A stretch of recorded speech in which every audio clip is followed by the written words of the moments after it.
हम अक्सर अपनी ज़िंदगी में बहुत सारी प्लानिंग करते हैं और इस प्रक्रिया में इतने उलझ जाते हैं कि जीवन के असल मायने को नहीं समझ पाते हैं और इस प्रक्रिया में जीवन जीना ही भूल जाते हैं। इसका अर्थ यह बिल्कुल भी नहीं है कि जीवन में प्लानिंग ही ना की जाए, लेकिन अगर यह प्रक्रिया आपको जीवन जीने से रोकती है तो आपको थोड़ा रुक कर इस बारे में विचार अवश्य करना चाहिए। इस ज़िंदगी में बहुत सारी चीज़ों को संभालने और समेटने के चक्कर में हम खुद को भूल जाते हैं, जबकि ये सब करना हमारा काम नहीं है। हमें तो ज़िंदगी मिली है और हमारा एक ही काम है, बस जीना। हमें यह समझते समझते बहुत देर हो जाती है कि ज़िंदगी बहुत छोटी सी है और यह हमें कुछ भी समेटने के लिए नहीं बल्कि बस एक्सप्लोर करने के लिए मिली है। वरना अगर ऐसा होता तो अंत में हम लोग जितनी भी चीज़ों को कलेक्ट कर पाते हैं उसे अपने साथ ले जा पाते हैं, लेकिन ऐसा नहीं होता है। एक व्यक्ति को खुद को संगठित करने के लिए चीज़ों को छोड़ना बहुत ही ज़रूरी होता है।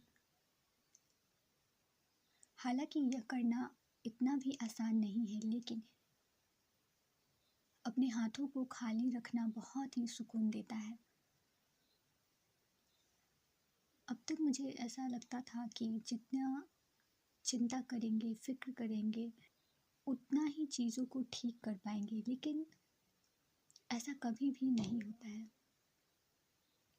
इससे हमें कुछ भी हासिल नहीं होता है। तो अंत में यही बात समझ में आती है कि चीज़ों को अपने कर्म पर अगर छोड़ देते हैं तो फिर जीवन जो है काफ़ी आसान हो जाता है और आपके हाथों से गलतियाँ बहुत ही कम होती हैं।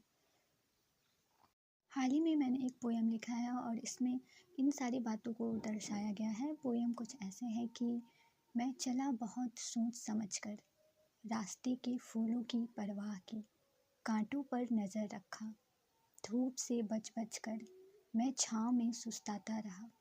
कभी रोया बहुत, कभी खुशी में अपने फैसलों पर इतराता रहा। कई को नज़रों में जगह दी, कईयों से हाथ छुड़ाता रहा।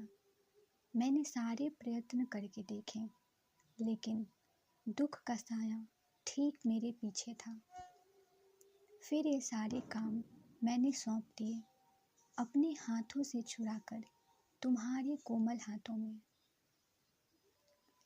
अब मैं नहीं करता कांटों और फूलों में भेद, नहीं समझता धूप छाँव का फ़र्क, ना ही करता अपने लिए कोई ज़रूरी फ़ैसला।